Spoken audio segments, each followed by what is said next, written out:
உங்களுக்கு இந்த ஜெபத்தில் இந்த சத்தத்தை கேட்கிற நிறைய பேருடைய வாழ்க்கையில நீங்க கடந்து போன பாதை சாதாரணமான ஒரு மனுஷனுக்கு போயிருந்தா கண்டிப்பா இந்த உலகத்துல ஜீவனோட வாழ்ந்திருக்கவே மாட்டாங்க, உயிரோட இருந்திருக்கவே மாட்டாங்க. ஆனா ஆண்டவர் உங்களை மறக்கலன்றதற்கு மிகப்பெரிய அடையாளம் என்ன அப்படின்னா, இத்தனை நடந்தும் இவ்வளவு அக்கினி பற்றி எரிந்தும் நம்ம என்ன பண்ணலைன்னா மடிஞ்சு போகவே இல்லை. ஆண்டவரை பொறுத்த வரைக்கும் உங்களை சுற்றி இருக்கிற உங்களோடு இருக்கிற எல்லாமே உங்களை விட்டு போய் உங்களுடைய உயிர் மட்டும் இருந்தா போதும், ஆண்டவர் மறுபடியும் சகலத்தையும் தருவதற்கு வல்லவராய் இருக்கிறார். ஒருவேளை இந்த ஜபத்துல இருக்கிற நிறைய பேர் சொல்லலாம், என்னை விட்டு எல்லாமே போயிருச்சு பாஸ்டர், இனி என்னை விட்டு போறதுக்கு ஒண்ணுமே இல்லை, இந்த உயிர் மட்டும்தான் இருக்குது, நான் ஒரு நடைபுணமா நான் வாழ்ந்துட்டு இருக்கிறேன், நான் வாழணுமேன்றதுக்காக வாழ்றேன், எனக்கு உயிரை தவிர வேற எல்லாம் என்னை விட்டு போயிருச்சு. ஆண்டவர் வாக்கு கொடுக்கிறாரு, உயிர் மட்டும் போதும், கர்த்தருக்கு உயிர் மட்டும் போதும். யோபுவை குறித்து வேதம் சொல்லுது, யோபுக்கு எல்லாமே அவனை விட்டு போயிருச்சு, அவனுடைய பிள்ளைகள், சொத்து, அவனுடைய உடைமை, அவன் சரீரம். ஆனா லாஸ்ட்ல அவனுக்கு இருந்தது என்ன அப்படின்னா ஜீவன் மட்டும்தான் இருந்துச்சு. அந்த ஜீவனை எடுக்கிறதற்காக பிசாசு எத்தனையோ முயற்சி எடுக்கிறான், எனக்கு அந்த ஜீவனை மட்டும் கொடுத்துருங்களேன், எனக்கு அந்த ஜீவனை மட்டும் கொடுத்துருங்களேன்.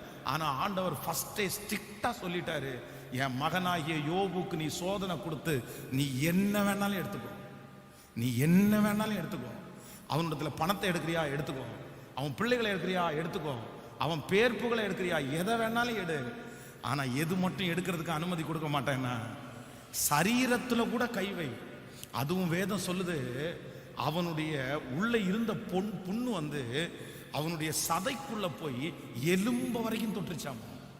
அந்த ஆராய்ச்சியாளர்கள் சொல்லும் போது சொல்றாங்க, அவன் உடம்ப திருப்பும் போது அந்த அதான் அந்த போன் கேன்சர் வந்து அவங்க வலிக்கும் பாருங்களேன், அந்த மாதிரி ஒரு கொடுமையான வலியாமா.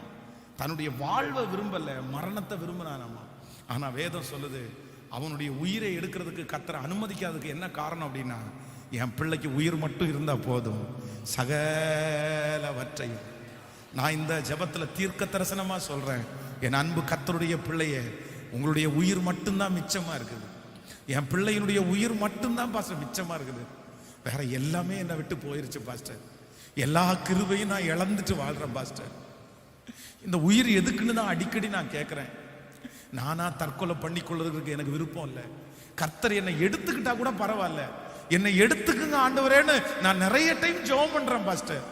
யாரோ ஒருத்தர் இந்த சத்தத்தை கேட்டுட்டு இருக்கலாம், ஆனா ஆண்டவர் வாக்கு கொடுக்கிறார், எப்ராஹிமே, என் பிரியமான பிள்ளையே, நான் உன்னை மறந்துட்டேன்னு நினைக்கிறேன், நான் உன்னை மறக்கல. ஏன் அப்படின்னா உன் ஜீவனை நான் காப்பாத்தி வச்சிருக்கிறேன். கர்த்தருடைய வருகை தாமதிக்குமானால் இன்னும் சில நாட்களுக்குள்ளே இந்த லீபனோன் பெரிய காடாக மாறும். ஓ ஹalleluya! அன்று கர்த்தர் சகலவற்றையும் உங்களுக்கு திரும்ப தருவேன் என்று வாக்கு கொடுக்கிறார். நம்புறவங்க கரங்களை மேல தட்டி, கரங்களை தட்டும் போது அந்த அற்புதம் நடக்கட்டும். கரங்களை தட்டும் போது கர்த்தர் உங்க மேல நினைவா இருக்கிறது என்கிறதை ஓ ஹalleluya, ஓ ஹalleluya, நன்றி ஆண்டவரே, நன்றி, ஆமென் சொல்லுங்க. சோ நம்பர் 1, முதலாவதாக ஆண்டவர் நம்மளை மறக்கலன்றதுக்கு அர்த்தம் என்ன அப்படின்னா, அக்கினி பற்றி எரிந்தும் அந்த செடி என்னவா இருக்காமா, வேகாம இருக்குது. ஆமென் சொல்லுங்க. அப்போ நம்மளை சுற்றி எத்தனை பிரச்சனை வந்தாலும் இன்றும் நம்ம ஜீவனோட இருக்கிறோம் அப்படின்னு சொன்னா நிச்சயமா ஆண்டவர் உங்களை மறக்கலன்னு அர்த்தம். யோசேப்பை கர்த்தர் மறக்கலன்றதுக்கு அர்த்தம் என்ன அப்படின்னு சொன்னா, அவனை கொல்றதற்காக தான் முயற்சி எடுக்கிறாங்க. அவங்களுடைய பிளானே என்ன அப்படின்னா அவனை கொன்றணும்னு தான் அவனுடைய பிளான், திட்டமே அவனை சாகடிக்கணும்னு தான் திட்டம். தாவீதை குறித்து வேதம் சொல்லுகிறது, திட்டமே அவனை சாகடிக்கணும்ன்றது தான். சவுல் வந்து அவ்வளவு போராடுறாரு, ஆனா எல்லாமே பண்ண முடிஞ்சிருச்சு, ஆனா அவங்கள சாகடிக்க மட்டும் முடியல. பக்கத்துல இருக்கிற கையை பிடிச்சி சொல்லுங்க, ஆண்டவர் சில நேரத்துல எதிரிக்கு எல்லா அனுமதியும் கொடுப்பாரு. சொல்லுங்க, எல்லாரும் சொல்லுங்க, எல்லா அனுமதியும் கொடுப்பாரு. உங்களை திட்டுறதுக்கு அனுமதி கொடுப்பாரு, உங்கள்கிட்ட இருக்கிற ஆசீர்வாதத்தை புடுங்கிறதுக்கு அனுமதி கொடுப்பாரு, ஆனா உங்க ஜீவனை எடுக்கிறதுக்கு மட்டும் யாருக்குமே அனுமதி கொடுக்க மாட்டாரு. பிசாசு கூட கொடுக்க மாட்டாரு. ஆமென் சொல்லுங்க. நம்புறீங்களா இல்லையா? எத்தனையோ எடுத்தாங்க, உயிர் எடுக்க முடிஞ்சிருச்சா? உங்களை சாவடிக்க முடிஞ்சிருச்சா? இல்லை. ஆனா அவங்க பிளானே என்ன பண்ணனா, சாகடிக்கிறது தான் பிளான். இவன் செத்துருவான்னு தான் நினைச்சாங்க. ஆனா நான் நம்புறேன், உங்களுடைய காலங்கள் யார் கரத்துல இருக்குன்னா, கர்த்தர் கரத்திலே இருக்கு. இயேசுவே நீர் என்ன மறக்கல, இயேசுவே நீர் என்ன மறக்கல. அதை எதுல உணர்ந்துக்கிறேன்னா, இத்தனை பிரச்சனை வந்தோம், நான் சாகணும்னு நினைச்சு கூட என்ன சாகடிக்கலப்பா, என்னை உயிரோட வச்சிருக்கிறேன். இன்றைக்கு இந்த இரக்கம் செய்யும் வரை இந்த கூட்டத்தில் ஜீவனோட இருக்கிற ஒவ்வொருத்தருக்கும் சொல்றேன், உங்களுக்கு கொடுத்திருக்கிற ஜீவனே எதுக்குன்னா, கர்த்தர் உங்களை சாட்சியாய் நிறுத்துறதற்கு மட்டும்தான். ஆமேன், ஆமேன். இத்தனை ஆபத்து போன கடந்த 2 ஆண்டுகளுக்கு முன்பாக வந்துருச்சே, ஆனா உங்க ஜீவனை மட்டும் கர்த்தர் காப்பாத்தினாரே. காரணம் என்ன அப்படின்னா, சத்துருக்கு முன்னாடி உங்களுக்கு ஒரு பந்திய கர்த்தர் ஆயத்தப்படுத்தணும், உங்க தலையை எண்ணெயினால் அபிஷேகம் பண்ணணும், உங்களை கர்த்தர் சாட்சியாய் நிறுத்தரும், மறுபடியும் கர்த்தர் உங்களை திரும்பவும் அதே ஸ்தானத்துல கர்த்தர் நிறுத்தணும். ஹல்லேலூயா. ஆமோதிக்கிறீங்களா? இப்ப சொல்லுங்க அப்பாவை பார்த்து, நீங்க என்ன மறக்கல. உண்மைதானே? உண்மைதானா? நீங்க என்ன மறக்கலப்பா, நீங்க என்ன மறக்கலப்பா, நீங்க என்ன மறக்கவே இல்லப்பா, நீங்க என்ன மறக்கவே இல்லப்பா. நீங்க என்ன மறந்திருந்தா நான் செத்துருப்பேன் ஆண்டவரே, நீங்க என்ன மறக்கவே இல்லப்பா. முச்செடி பத்திட்டு எரிஞ்சாலும் வேகவே இல்லையப்பா, கருகவே இல்லையப்பா. நன்றி ஆண்டவரே, நன்றி அப்பா. நம்பர் 2, ரெண்டாவது, ஆண்டவர் நம்மை கர்த்தர் மறக்கல அப்படின்றதுக்கு ரெண்டாவது ஒரு பெரிய வார்த்தை வாசிக்கலாம். நீங்கள் ஆதியாகமம் யோபுவின் புஸ்தகம் 23ஆம் அதிகாரத்தை எடுத்துக்கொள்ளுங்கள். யோபு 23ஆம் அதிகாரத்தில் 23ஆம் அதிகாரம் 8வது வசனத்தை நம்ம வாசிக்க போகிறோம். 23ஆம் அதிகாரம், யோபு 23ஆம் அதிகாரத்தில் 23ஆம் அதிகாரம் 8வது வசனத்திலிருந்து ஒரு சில வசனங்களை வாசிக்கலாம். இதோ நான் முன்பாக போனாலும் அவர் இல்லை, பின்னாக போனாலும் அவரை காணேன், இடதுபுறத்தில் அவர் கிரியை செய்தும் அவரை காணேன், வலதுபுறத்திலும் நான் அவரை காணாதபடி ஒளிந்திருக்கிறார். ஆனாலும் நான் போகும் வழியை அவர் அறிவார், அவர் என்னை சோதித்த பிறகு நான் பொன்னாக விளங்குவேன். இன்னொரு விஷயம் கூட வாசிக்கலாம். இதோ நான் முன்பாக போனாலும் அவர் இல்லை, பின்னாக போனாலும் அவரை காணேன், இடதுபுறத்தில் அவர் கிரியை செய்தும் அவரை காணேன், வலதுபுறத்தில் நான் அவரை காணாதபடி ஒளிந்திருக்கிறார். ஆனாலும் நான் போகும் வழியை அவர் அறிவார், அவர் என்னை சோதித்த பிறகு பொன்னாக விளங்குவேன். ஆமேன். கர்த்தருடைய பிள்ளைகளே, இந்த இடத்துல இரண்டாவது, உலகத்திலுடைய எல்லாருடைய பார்வைக்கும் இந்த யோபு என்கிறவன் ஆண்டவர் அவனை மறந்துட்டார்ன்ற ஒரு முடிவுக்கு வந்துட்டாங்க. அவன் வாழ்க்கையில நடக்கிற சூழ்நிலையை பார்த்து அவங்களுடைய மனைவியே என்ன சொல்றாங்க அப்படின்னு சொன்னா, ஆண்டவர் தான் உங்களை நினைக்கல, நீங்க அவருடைய நினைவுக்குள்ள இல்ல, கர்த்தர் உங்களை மறந்துட்டாரு, அவர் உங்களை நினைக்கல, நீங்க ஏன் அவரை நினைக்கணும், அதனால தேவனை தூசித்து ஜீவனை விடும் அப்படின்னு அவங்க சொல்றாங்க. ஏன்னா கர்த்தர் மறந்தது மாதிரி ஒரு சூழ்நிலை நம்முடைய வாழ்க்கையில வருகிறது. ஆனா ஆண்டவர் வாக்கு கொடுக்கிறாரு, உன்னை நான் மறக்கல அப்படின்றதுனுடைய அடையாளம் என்ன அப்படின்னா, நான் முன்னாடி போனாலும் அவர் இல்லை, நான் பின்னாடி கிரியை செய்தும் அவரை காணேன், ஆனா எனக்குள்ள ஒரு பெரிய விசுவாசம் இருக்குது, நான் போகும் வழியை அவர் அறிந்திருக்கிறார், அவர் என்னை சோதித்த பிறகு நான் பொன்னாக விளங்குவேன். பிரதர், சிஸ்டர், ஆண்டவர் உங்களை மறக்கலன்றதுக்கு ஒரு பெரிய அர்த்தம் என்னன்னா, இந்த ஜெபத்துக்கு நிறைய பேர் இங்கேயும் வர்றோம், நிறைய பேர் ஆன்லைன்ல அட்டன் பண்றாங்க. எப்படி அட்டன் பண்றோம்னா, உள்ளுக்குள்ள ஒரு ஃபெய்த், உள்ளுக்குள்ள ஒரு விசுவாசம். உங்களுடைய வாழ்க்கையில எல்லாத்தையுமே அழிச்சு போட்டாலும் உங்களுக்குள்ள இருக்கிற விசுவாசத்தை மட்டும் என்ன பண்ண முடியலன்னா, யாராலையுமே அழிக்க முடியல. எத்தனை பேர் திட்டுறாங்க, எத்தனை பேர் அசுத்தமா பேசுறாங்க, இன்னும் ஜபம் போற அப்படின்னு கேட்கறாங்கல்ல. ஆனா கூட ஆண்டவர் மேல உங்களுக்கு ஒரு அவநம்பிக்கை வந்துச்சா, இல்ல ஆண்டவர் செய்ய மாட்டார்னு ஒரு சந்தேகம் வந்துச்சா? நம்ம மேலதான் சந்தேகம் வருது. ஐயோ நான் தப்பு பண்ணிட்டனோ, ஆண்டவர் என்ன தண்டிக்கிறாரோ, நான் சரியா இல்லையோ அப்படின்னு தான் நினைக்கிறோமே தவிர நம்முடைய விசுவாசத்தை மட்டும் எடுத்து போடவே முடியல. ஏன் அப்படின்னா, உங்களுக்குள்ளேயும் எனக்குள்ளேயும் விசுவாசத்தை வைத்தவர் அந்த தேவனாகிய கர்த்தர். நான் சொல்றேன், கர்த்தர் உங்களை மறக்கலைன்றதுக்கு மிகப்பெரிய அர்த்தம் என்ன அப்படின்னா, இத்தனை சூழ்நிலை வந்தும் இன்னும் நீங்க ஆண்டவர் மேல வச்சிருக்கிற நம்பிக்கை தான் ஆண்டவர் உங்களை மறக்கலைன்றதுக்கு பெரிய அர்த்தம். இந்த 21 நாள்ல கூட உங்களுடைய இருதயம் என்ன சொல்லுதுன்னா, கண்டிப்பா இந்த 21 நாள்ல எனக்கு கர்த்தர் அற்புதம் செய்வார், எனக்கு அதிசயத்தை கர்த்தர் செய்வார். இதனுடைய அடையாளம் தான் நான் சொல்றேன், உங்களுக்குள்ள இருக்கிற அந்த விசுவாசம் அது சாதாரணமாய் உண்டானது அல்ல, சாதாரணமா உண்டானது அல்ல. அது கர்த்தரே உங்க மேல வச்சிருக்கிறாரு. அந்த விளக்கு அணையல, அந்த விளக்கை அணைவதற்கு எத்தனை முயற்சி எடுக்கிறாங்க, ஆனா எரிஞ்சிட்டே இருக்குது. நான் நம்புறேன் அது பிரகாசிக்கிறதாய் மாறும். ஹல்லேலூயா. 2 கைகளை உயர்த்தி சொல்லுங்க, உண்மைதான் ஆண்டவரே, நீங்க என்ன மறக்கல.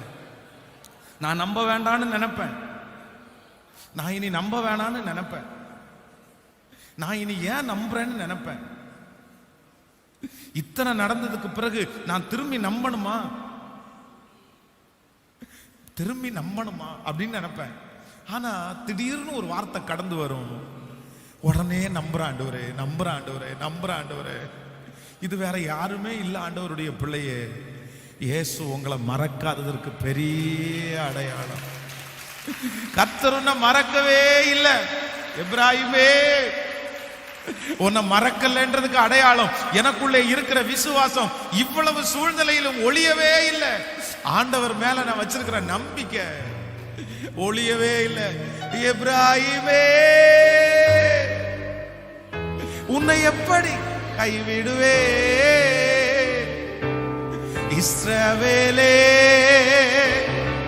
உன்னை எப்படி ஒப்பு கொடுப்பே, எப்ராயிமே உன்னை எப்படி கைவிடுவே, இஸ்ரவேலே உன்னை எப்படி ஒப்பு கொடுப்பே. சொல்லு எப்ராயிமே, எப்ராயிமே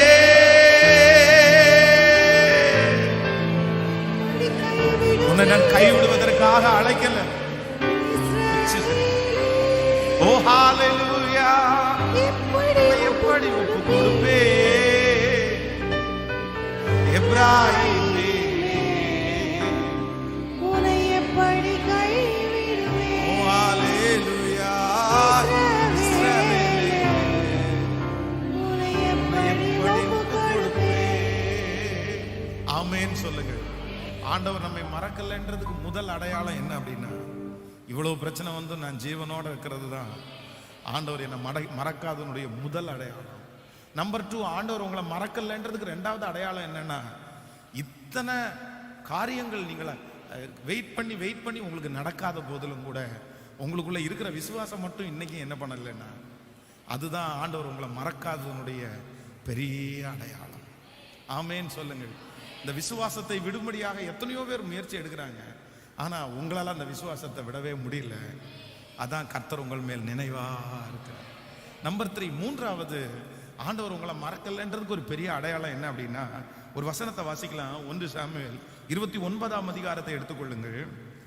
1 சாமுவேல் 29ஆம் அதிகாரம் 29ஆம் அதிகாரத்திலே 6வது வசனத்திலிருந்து ஒரு சில வசனங்களை நம்ம வாசிக்க போகிறோம். 29ஆம் அதிகாரத்திலே 6வது வசனத்திலிருந்து வாசிக்கலாம். அப்பொழுது ஆக்கீஸ் தாவீதை அழைத்து, நீ உத்தமன் என்றும் நீ பாளையத்தில் என்னோட போக்கும் வரத்துமாய் என்னோட என் பார்வைக்கு நல்லது என்றும் கர்த்தருடைய ஜீவனை கொண்டு சொல்லுகிறேன். நீ என்னிடத்தில் வந்து சேர்ந்த நாள் முதல் இந்நாள் வரைக்கும் நான் உன்னில் ஒரு பொல்லாப்பையும் காணவில்லை. ஆகிலும் பிரபுக்களின் பார்வைக்கு நீ பிரியமானவன் அல்ல. நீங்க அப்படியே 1வது வசனத்துக்கு வாங்க. பெலிஸ்தியர் தங்கள் சேனைகளில் எல்லாம் ஆப்போக்கிலே கூட செய்தார்கள். இஸ்ரவேலர் இஸ்ரேலில் இருக்கிற துறவண்டையிலே பாளையம் இறங்கினார்கள். அப்பொழுது பெலிஸ்தியரின் அதிபதிகள் 100,000 சேவரோட போனார்கள். தாவீதும் அவன் மனுஷரும் ஆக்கீஸோட பின்தண்டிலே போனார்கள். அப்பொழுது பெலிஸ்தியரின் பிரபுக்கள், இந்த எபிரேயன் என்னத்திற்கு என்றார்கள். ஆக்கீஸ் அவர்களை பார்த்து, இஸ்ரவேலின் ராஜாவாகிய சவுலின் ஊழியக்காரராய் இருந்த இந்த தாவீது இந்த நாட்களும் இத்தனை வருஷங்களும் என்னோடு இருக்கவில்லையா? இவன் என்னிடத்தில் வந்து சேர்ந்த நாள் முதல் இந்நாள் வரைக்கும் ஒரு குற்றம் கூட நான் இவனுக்கு கண்டுபிடிக்கவில்லை என்றார். அதனால் பெலிஸ்தியரின் பிரபுக்கள் அவன் மேல் கடும் கோபமாகி அவனை பார்த்து, இந்த மனுஷன் நீ குறித்த தன் திரும்பி போகும்படி அங்கே அவனை மறுபடியும் அனுப்பிவிடும். யுத்தத்தில் இவன் நமக்கு சத்துருவாய் இராதபடிக்கு இவன் நம்மோட கூட யுத்தத்திற்கு வர வேண்டியதில்லை. இவன் எதனாலே என் ஆண்டவனோடு ஒப்புரவாவான்? இந்த மனுஷனுடைய தலைகளினால் அல்லவா சவுல் கொன்றது 1000, தாவீது கொன்றது 10,000 என்று இந்த தாவீதை குறித்து அல்லவோ ஆடி பாடி சொன்னார்களே என்று. கவனிங்க ஆண்டவருடைய பிள்ளைகளே, இதுல என்ன நடக்குது அப்படின்னு சொன்னா, தாவீது சவுலினாலே துரத்தப்பட்டு தன்னுடைய உயிருக்கு பயந்து இப்ப எங்க போறான் அப்படின்னா, எங்கேயுமே அவனை வாழ விடல. அப்படின்னா கெபிகளிலே வாழ்கிறான், குகைகளில் வாழ்கிறான், மலையில வாழ்ந்தான். ஆனா சவுல் என்ன பண்றான்னா துரத்திட்டே இருக்கிறான், எங்க போனாலும் துரத்துறான். தன்னுடைய ஆட்களை கூப்பிட்டு கடைசியில கிஃப்டே அனௌன்ஸ் பண்ணிட்டான். இந்த மாதிரி தாவீதுடைய உயிரை யாரெல்லாம் கொடுக்குறாங்களோ அவங்களுக்கு நான் பரிசு கொடுக்குறேன்னு சொல்லிட்டான். அப்போ தன்னுடைய தேசத்துல எங்கேயுமே தாவீதால உட்கார முடியாம இப்ப அவனுக்கு சேஃப்டி எங்க அப்படின்னு சொன்னா, அந்நிய நாடு பெலிஸ்தியர்கள் மத்தியில அங்க போய் அடைக்கலம் தேடுறான். இப்ப அங்க போய் அந்த ராஜா அவனுடைய கண்களை தயவு கிடைக்குது, அந்த ராஜா இவனுக்கு ஆதரவு கொடுக்கிறாரு. இப்போ அந்த ஆக்கீஸ், அந்த பெலிஸ்திய ராஜாவுக்கும் இஸ்ரவேல் ராஜாவுக்கும் ஒரு பெரிய போர் நடக்குது. அப்ப அந்த போருக்கு தாவீது சொல்ற, நான் உங்களுக்கு சப்போர்ட் பண்றேன்னு உடனே அந்த ராஜா சொல்றாரு, வாங்க என் கூட போலாம் அப்படின்னாரு. ஆனா அந்த ஆக்கீஸோட இருந்தவங்க எல்லாரும் சொல்றாங்க, நீங்க எப்படி அவனை கூப்பிடலாம்? அவன் யாருன்னு உங்களுக்கு தெரியுமா? அவன் எவ்வளவு, அவன் நம்ம உள்ள போய் அங்க யுத்தம் பண்ணும்போது இவன் நம்மளை கொன்றுவான். ஏன்னா ஒரு நாள் இவனை குறித்தல்லவோ பாடினாங்க. நம்முடைய தேசத்திலேயே மிகப்பெரிய பராக்கிரமசாலியா இருந்தவன் யார் அப்படின்னா கோலியாத். அந்த கோலியாத்தையே கொன்ன ஒருத்தனை நீங்க நம்புறது எவ்வளவு பெரிய முட்டாள்தனம்னு சொல்லி அந்த ஜனங்கள் எல்லாருமே அவனுக்கு விரோதமா எழும்பி, தாவீது கூட வந்தா நாங்க வரமாட்டோம்னுட்டாங்க. நான் வரமாட்டோம். ஆனா நான் நம்புறேன், தன்னுடைய தேசத்துல அவனால இருக்க முடியல, தன்னுடைய தேசத்துல துரத்தப்படுகிறான். அவனுக்கு ஆதரவு கொடுக்கறதுக்கு ஆண்டவர் யாரை வச்சிருந்தார் அப்படின்னா, அந்நிய நாட்டு ராஜாவையே கர்த்தர் வச்சிருந்தாரு. ஆமேன்னு சொல்லுங்க. இந்த வசனத்தை நான் தியானிக்கும் போது நான் என்ன நினைச்சேன் அப்படின்னு சொன்னா, ஆண்டவர் நம்மை மறக்காததனுடைய அடையாளம் என்ன அப்படின்னா, இத்தனை எதிர்ப்புகள் போராட்டங்கள் நம்முடைய வாழ்க்கையில வந்தோம், ஏதோ ஒரு கார்னர்ல நம்ம சோர்ந்து போகும்போது, விழுந்து போகும்போது அங்க ஒரு ஆதரவை நமக்காக கர்த்தர் ஏற்படுத்துறாரு. எத்தனை பேர் உண்மைன்னு நம்புறீங்க? உண்மைதானா? நீங்க எல்லாம் முடிஞ்சிச்சுன்னு நினைக்கும் போது, எல்லாம் உங்களுக்கு எதிராக இருக்கும்போது, உங்களுக்கு அறியாமலே ஒரு சின்ன ஆதரவை, அது உங்களுக்கு நித்திய காலமா ஓடாம இருக்கலாம். நீங்க டிராவல் பண்ற 10 வருஷம் 20 வருஷம் ஓடாம இருக்கலாம். ஆனா அந்த சமயத்துல ஒரு யாரோ ஒருத்தர் மூலமா ஒரு ரிலாக்ஸ் ஆண்டவர் என்ன பண்றாருன்னா, கிருபையாய் கர்த்தர் கட்டளையிடுகிறார். எத்தனை பேர் ஆமோதிக்கிறீர்கள்? நான் 2004வது வருஷத்தினுடைய முடிவில் என் இருதயம் அப்படிதான் சொல்லுது, ஆண்டவர் என்னை மறந்துட்டாரு, ஆண்டவர் என்னை மறந்துட்டாரு. ரொம்ப கொடுமையான காலம் அந்த காலம். யாருமே நினைக்கிறதுக்கு இல்லை. ஒரு பெரிய வியாதினால தாக்கப்பட்டேன், எந்த ஆதரவும் இல்லை. என் வீட்டில் இருக்க முடியாது, ஊரில் இருக்க முடியாது, பைபிள் காலேஜில் இருக்க முடியாது, எங்கள் பாஸ்டரோட இருக்க முடியாது. ஒரு அனாதையை போல நின்றுட்டு இருக்கும்போது ஆண்டவர் என்னை மறக்கலைன்றதுக்கு பெரிய அடையாளம் என்னன்னா, எனக்கு ஆதரவுக்குன்னு ஒரு வீட்டை கர்த்தர் அந்த இடத்துல ஆயத்தப்படுத்தினார்.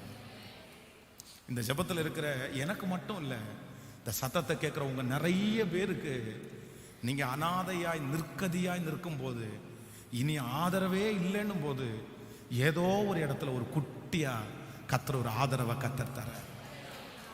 உங்களுக்கு வேலை இல்லை சிஸ்டர், உங்களுக்கு வேலை போச்சு, உங்களுடைய சம்பளம் போச்சு, ஆனா கூட நான் சொல்றேன், இத்தனை காலங்களில் கர்த்தர் யாரோ ஒருத்தர் மூலமாய் கர்த்தர் உங்களை கிருபையாய் கர்த்தர் போஷித்தார்.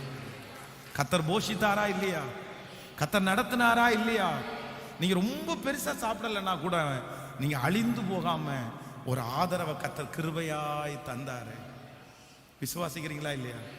அதுதான் ஆண்டவர் உங்களை மறக்கலன்றதற்கு பெரிய அடையாளம். யோசேப்பு தன்னுடைய எல்லாரையும் விட்டு இப்ப அந்நிய தேசத்துக்கு போறான். இருக்கிற இடத்துல அவனுக்கு பயங்கரமான பிரச்சனை. இப்ப சிறைச்சாலைக்கு போறான். ஆனா சிறைச்சாலையிலையும் கர்த்தர் என்ன பண்ணார்னா அவனுக்கென்று ஒரு ஆதரவை கர்த்தர் வைத்திருந்தார். ஆண்டவரே, நீர் என்ன மறக்கல, நீர் என்ன மறக்கல. இவ்வளவு சோதனையிலையும் எனக்குன்னு ஒரு ஆதரவை கிருபையாய் நீர் வைக்கிறேன். கைகளை உயர்த்தி உண்மைன்னு சொல்றவங்க மட்டும் நீங்க விசுவாசிக்கிறீங்களா? உண்மைதானே? நம்ம எத்தனையோ பேர் நம்முடைய இருதயத்துல ஆழத்துல நம்ம நினைச்சோம், இந்த புயலுக்கு மேல நான் நிற்கவே முடியாதுன்னு நினைச்சோம். ஆனா அந்த நேரத்துல கர்த்தர் ஏதோ ஒரு சின்ன கையளவு மேகத்தை உங்களுக்கு காமிச்சாரு. அது ரொம்ப குட்டி தான். ஆனா அந்த கொடுமையான மனுஷனுடைய சீற்றத்திலிருந்து கர்த்தர் கொஞ்சம் ரிலாக்ஸா கொடுத்தாரு. ஆனா முற்றிலுமாக உங்க பிரச்சனை முடியல, முற்றிலுமாக உங்க சூழ்நிலை முடியல. ஆனா அந்த இடத்துல பெரிய பாரத்தை சுமந்துட்டு இருக்கும் போது ஒரு 5 கிலோ வெயிட்டை மட்டும் அப்படி கீழே இறக்கி வச்சது மாதிரி இருந்துச்சுல்ல, அதுதான் ஆண்டவர் உங்களை மறக்கலன்றதற்கு பெரிய அடையாளம். கர்த்தர் உங்களை மறக்கலன்றதற்கு பெரிய அடையாளமே அதுதான். கைகளை உயர்த்தி சொல்லுவோம், ஆண்டவரே, நீர் என்னை மறக்கல. நானோ சிறுமையும் எளிமையுமானவன், கர்த்தரோ என்மேல் நினைவா இருக்கிறார். பிரதர், உங்க மேல ஆண்டவர் நினைவா இருக்கிறாரு. சிஸ்டர், உங்க மேல ஆண்டவர் நினைவா இருக்கிறாரு. உங்க பிள்ளை மேல ஆண்டவர் நினைவா இருக்கிறாரு. உங்க தொழில் மேல ஆண்டவர் நினைவா இருக்கிறார். கர்த்தர் மறக்கவே இல்லை. ஆண்டவர் மறக்கவே இல்லை. ஆண்டவர் மறக்கவே இல்லை. ஆண்டவர் மறக்கவே இல்லை. என்னை மறக்கவே இல்லை. என்னை மறக்கவே இல்லை. ஆமென் சொல்லுங்க. கர்த்தர் உங்களை மறக்காததற்கு 3 அடையாளம் சொல்லுங்க பார்க்கலாம். நம்பர் 1, முதலாவதாக, எத்தனை சூழ்நிலை வந்து நீங்க அழியாம இன்னைக்கு வரைக்கும் ஜீவனோட இருக்கிறதே ஆண்டவர் உங்களை மறக்கலன்னு அர்த்தம். ஆமென். அதான் மரணத்திற்கும் உங்களுக்கு நிறைய பேருக்கும் 1 அடி தூரம் கூட இல்லை. நம்பர் 2, ரெண்டாவது, கர்த்தர் உங்களை மறக்கலன்ற அடையாளம் என்னன்னா, இன்னும் இத்தனை நடந்தும் உங்களுக்குள்ள இருக்கிற ஃபெய்த் இன்னும் என்ன பண்ணிதான் இருக்கு. ஆமென் தானே? எத்தனை பேர் ஆமென் சொல்றீங்க? இன்னும் ஆண்டவர் மேல உங்களுக்கு நம்பிக்கை இருக்கா இல்லையா? ஜெபத்துல உங்களுக்கு நம்பிக்கை இருக்கா இல்லையா?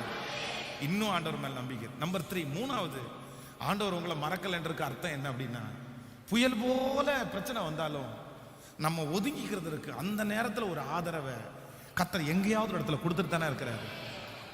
அட்லீஸ்ட் பணம் வரலன்னா கூட நீங்க சோர்ந்து போய் வந்து உட்காரும் போது கர்த்தர் உங்கள்கிட்ட பேசுறாரா இல்லையா? உங்க மொபைலை ஓபன் பண்ணும்போது நீங்க ஏதோ ஒண்ணுக்கு திறக்கிறீங்க, ஆனா அங்க பேசப்படுற வார்த்தை அது கரெக்டா உங்களுக்காகவே இருக்குல்ல, உங்களுக்காகவே இருக்குல்ல. அப்பதான் காலடி எடுத்து வைக்கிறீங்க, ஆண்டவர் உங்க கூட பேசுறாருல. இதுதான் ஆண்டவர் உங்களுக்கு கொடுக்கிற பெரிய ஆதரவு. இயேசு என்ன மறக்கல, இயேசு என்ன மறக்கல. சீக்கிரமா என்ன பண்ணுவாருன்னா அவர் நியாயம் செய்வார். அவர் மறக்கலைன்னா உங்களுக்கு அற்புதம் செய்யாம இருக்கவே மாட்டார். எல்லாரும் அப்படியே எழும்பி நின்று சொல்லுங்க, கர்த்தரோ என்மேல் நினைவா இருக்கிறார். ஒரு 10 டைம் சொல்லுங்க பார்க்கலாம், சத்தத்தை உயர்த்தி. நீங்க என் மேல நினைவா இருக்கிறீங்க ஆண்டவரே. என்ன எல்லாருமே மறந்துட்டாங்க, ஆனா நீங்க என்ன மறக்கல. சொல்லுங்க சொல்லுங்க, அறிக்கை செஞ்சுட்டே இருங்க. முடிஞ்சவங்க கைகளை நல்லா உயர்த்தி சொல்லுங்க, ஆண்டவரே எல்லாரும் என்ன மறந்துட்டாங்க, ஆனா நீங்க என்ன மறக்கலன்னு சொல்லுங்க. வாலிப தங்கச்சி, கர்த்தர் உன்னை மறக்கல. வாலிப தம்பி, ஆண்டவர் உன்னை மறக்கல. என் அன்பு தகப்பனே, தாயே, கர்த்தர் உங்களை மறக்கவே இல்லை. இன்னைக்கு காலையில கூட இந்த சத்தம் உங்க காதுகளிலே தொனிக்கப்படுகிறதுக்கு ஒரு பெரிய அடையாளம். ஆண்டவர் உங்களை மறக்கலன்றது அதற்கு அடையாளம். ஓ ஹalleluya, ஹalleluya. எப்ராயிமே, உன்னை எப்படி கைவிடுவே? இஸ்ரவேலே, உன்னை எப்படி ஒப்பு கொடுப்பே? எப்ராயிமே, உன்னை எப்படி, இஸ்ரவேலே, உன்னை எப்படி ஒப்பு கொடுப்பே? எப்ராயிமே, எப்ராயிமே, எப்ராயிமே,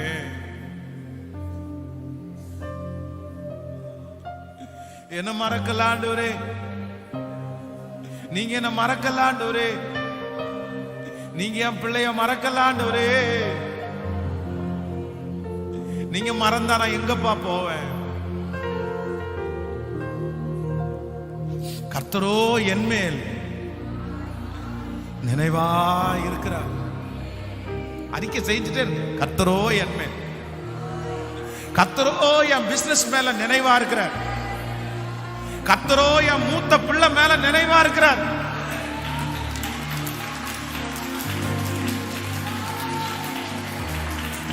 கர்த்தரோ என் இளைய பிள்ளை மேல நினைவா இருக்கிறார். கர்த்தரோ என் மேல் நினைவா இருக்கிறார். கர்த்தரோ என் மேல். பாடலாமா? எல்லாரும் கரங்களை தட்டி அந்த பாடலை பாடி, உம்மை விட்டு தூரம் போன என்ன நல்லவனாக்கி அப்படியே ஜெபித்து முடிக்க போறோம். சேர்த்து கொண்ட உங்க தயவிற்காக நன்றி ஆண்டவரே. கரங்களை எல்லாரும் தட்டி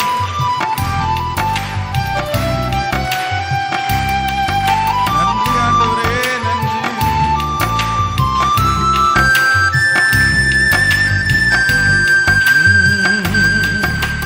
மனுஷரை கட்டி இழுக்கும் என் அன்பின் ஆண்டவரே, அன்பின் கையுறையா என்னை இழுத்து கொண்டவரே.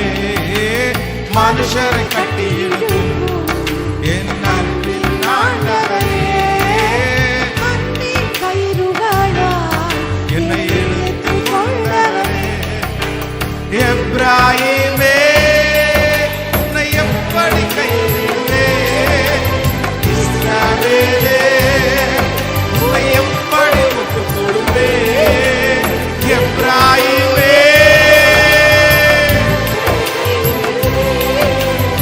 இஸ்ரவேலே,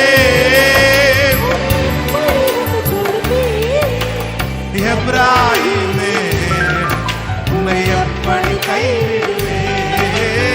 இஸ்ரவேலே உன்னை எப்படி ஒப்புக் கொடுப்பேன்.